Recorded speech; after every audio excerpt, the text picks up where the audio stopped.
তো বন্ধুরা দেখো রেডি হয়ে গিয়েছি। আজকে মার শুক্রবার ছিল, গতকাল মার পুজো হয়ে গেছে। আজকে শনিবার সকালবেলা যাচ্ছি, মানে এত প্রচন্ড ভিড়ে কোনোদিনও মানে যাওয়া হয় না। তো যাই হোক, সবাইকে শুভ সকাল জানাচ্ছি। আর দেখো যাচ্ছি, রেডি হয়ে গেছি আর যাবো সেখানে। তো মার মেলা টেলা আর কি মাকে তোমাদেরকে দেখানোর চেষ্টা করবো। তো ঠিক আছে, লাস্ট অব্দি আমার ভিডিওটি দেখতে থাকো আর পাশে থাকো। চলো। তো দেখতেই পাচ্ছ, দেখো বাস থেকে নেমে মেন রোড এটা একদম। তো মেন রোড থেকে দেখো যে রাস্তা চলে গেছে, সেই রাস্তায় আমাদের শ্রী শ্রী বল্লা মাতার মন্দিরের একদম প্রবেশদ্বার বলা চলে। তো দেখো এই যে দেখতেই পাচ্ছ প্রবেশদ্বার, পৌঁছে গেছি, পার হয়ে গেছি। আর রাস্তার দুধার দিয়ে দেখেছো কত মেলা, কত জিনিসের দোকান, তোমাদের দেখলে তোমাদের মাথায় খারাপ হয়ে যাবে, মানে এত। তো শুধু তো গাইস দেখো জাস্ট যাচ্ছি মায়ের মন্দিরের ওখানে, প্রায় 1.5 কিলোমিটার হাঁটতে হবে। এখন প্রায় 1.5 কিলোমিটার থেকে 2 কিলোমিটার হাঁটতে হবে। এত জ্যাম দেখো, তোমাদের বৌদিমানি পেছনে আছে। আর গাইস প্রচুর ভিড়, খুব মজা। রাত্রে তো অসংখ্য ভিড় হয়, প্রচুর লোক, লাখে লাখের লোক আসে। বাট এখনো মোটামুটি লাখে লাখে লোক আছে। দেখো সকালে পৌঁছাতে পৌঁছাতে দুপুর হয়ে গেছিলো প্রায়। তো সানগ্লাসটা পরে নিয়েছি, রোদ বেড়ে গিয়েছিল, দেখতেই পাচ্ছ। দেখো কত দোকান। আর আমার সোনা বাবার একটু উপোস করেছিলাম আমরা সবাই, ও একটু আখের রস খেয়ে নিল, তারপরে ভোগ প্রসাদটাও আমরা নিয়ে নিলাম। এই দেখতেই পাচ্ছ, এখান থেকে আবার ফুলও কিনে নিলাম, ফুল বেলপাতা মার জন্য আর কি, পুজোর জন্য আলতা সিঁদুর যাবতীয় সব কিছু।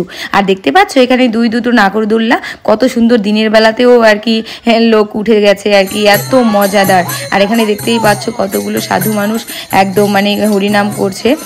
তো কৃষ্ণ দেখো চলে এসছি জাস্ট মন্দিরের সামনে। তারপরে তো এখন দেখা যাক ভেতরে ঢুকতে পারবো কিনা।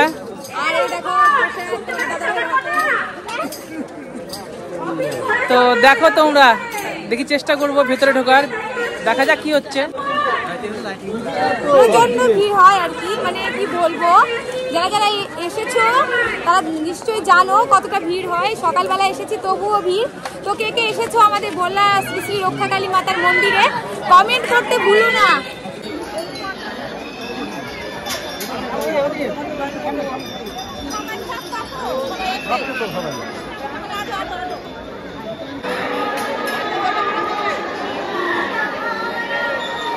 তো গাইস ঢুকতে পারছি না, গাইস দেখো ঢুকতে পারছি না, খুবই ভিড়। তো দেখতেই পাচ্ছ কত ভিড়, কত লোক। দেখো এটা কিন্তু সকালের আর কি সিন তোমরা দেখছো। তো রাত্রেবেলা ওরে বাবা ইম্পসিবল আসাটা, মানে বিশেষ করে মানে আসে যারা খুব মানত থাকে যাদের, হ্যাঁ দূর দূরান্ত থেকে আসেন। কিন্তু আমরা তো দূরেরই যদিও, কিন্তু কাছে মানে রাত্রে ঠিক যাওয়া হয় না। তো দেখতে পাচ্ছ তারপরে কত ভিড় মন্দিরের সামনে। মার সামনে চলে এসেছি দুটো ভিআইপি পাস করে নিয়ে। তো এই দেখো মার চরণে আমি ফুল, তারপরে তোমার বেলপাতা, সিঁদুর, আলতা সব কিছু অর্পণ করে দিলাম একদম কাছ থেকে। মাকে যে পেয়েছি মানে কি বলবো, এতে আমি নিজেকে অনেক অনেক ধন্য মনে করি। তো দেখতে পাচ্ছ কত ভিড়, এটা কিন্তু সকালবেলা। তো আর দেখো মাকেও কি অপূর্ব সুন্দর লাগছে। দেখো মায়ের গহনাগুলো অসাধারণ, তোমরা দেখলে অবাক হয়ে যাবে। কারণ হচ্ছে মার মুন্ডমালাটাও একদম সোনার আর হীরের টিপ এবারের, আর সব কিছু মার সমস্ত কিছুই গহনায় ভরা একদম। মানে দেখাটা মানে কি বলবো, সৌভাগ্য তো আছেই, তবুও মানে ছেড়ে আসতে ইচ্ছে করছিল না মাকে, এমন লাগছিল। কিন্তু অতক্ষণ তো থাকা যাবে না, তবুও চুপি চুপি করে আর কি মন্দিরের কোনায় গিয়ে দাঁড়িয়ে পড়েছিলাম আর কি, আসতেই ইচ্ছে করছে না। তো এই দেখো এত ভিড়। তো বিভানকে সামনে এবার মন্দিরের ভেতরে নিয়ে যেতে পারিনি, ও আমার ভাইয়ের কাছে ছিল।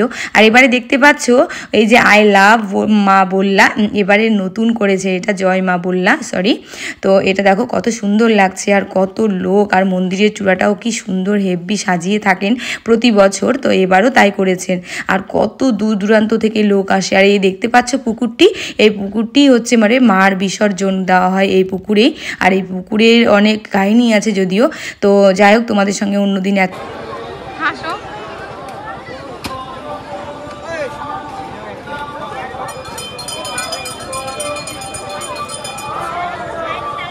সেই জল তো দেখো পুজো দেওয়ার পরে একটু মেলাও ঘুরে নিলাম। তো দেখো এখানে আর কি এত ভালো লাগে, তুমি পুজো দেওয়ার সাথে সাথে মেলাটাও ঘুরে নিবে, কারণ মেলা এত বিশাল মেলা, মানে ঘুরেও শেষ করতে পারবে না এমনটা, এত বড় মেলা বসে। তারপরে হালকা একটু টিফিনও করে নিলাম, উপোস ছিলাম। আর দেখতে পাচ্ছ এখানকার রসগোল্লাগুলো মিষ্টিগুলো কত ধরনের হয়ে থাকে, আর সব থেকে আর কি লম্বা টম্বা টাইপের হয়ে থাকে। তো তারপরে দেখো এই যে একদম মন্দিরের সামনে এসে কয়েকটা ছবি টবি তুলেও নিলাম। এই দেখো আবার চলে এসেছি। তো বললাম মেলা সব কিছুই ঠিক আছে, তবু একটা জিনিস খারাপ লাগে কি বলো তো, এই যে নিচে বসে থাকে, তোমরা দেখলে হালকা করে আমার ভিডিওতে দূর দূরান্ত থেকে যাযাবর মানুষরা আসেন এখানে, এদের দেখে মনটা খুবই খারাপ হয়ে যায় সত্যি। মানে ভগবান যেন ওনাদেরও ভালো রাখেন, সুস্থ রাখেন, একটু খাবারের দিকটাও আর কি ব্যবস্থা ভগবান যেন তাকান ওনাদের দিকে আর কি, মানে এত কষ্ট লাগে দেখে। তো তারপরে দেখো এই যে এটা লাকি আর কি আছে একটা, সেখানে লটারিতে পারিনি আর কি, যাই হোক। তারপরে আমার ছেলে দেখো এগুলোতে তো উঠতেই হবে, দুষ্টুমি করতেই হবে, মজা করতেই হবে, তো এই করে নিল। তো ঠিক আছে দেখতে থাক।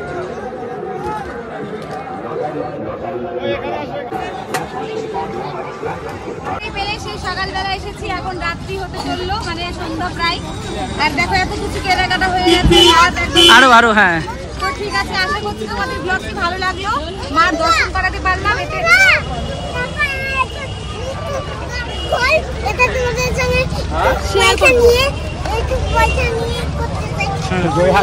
পরে শেয়ার করবো, ঠিক আছে? হ্যাঁ, তো আশা করছি মাকে দর্শন করিয়ে আমারও খুব ভালো লাগলো। ভালো লাগলো লাইক করতে, শেয়ার করতে ভুলো না, সাবস্ক্রাইব করে নিও আমার চ্যানেলটি, আর ফলো করে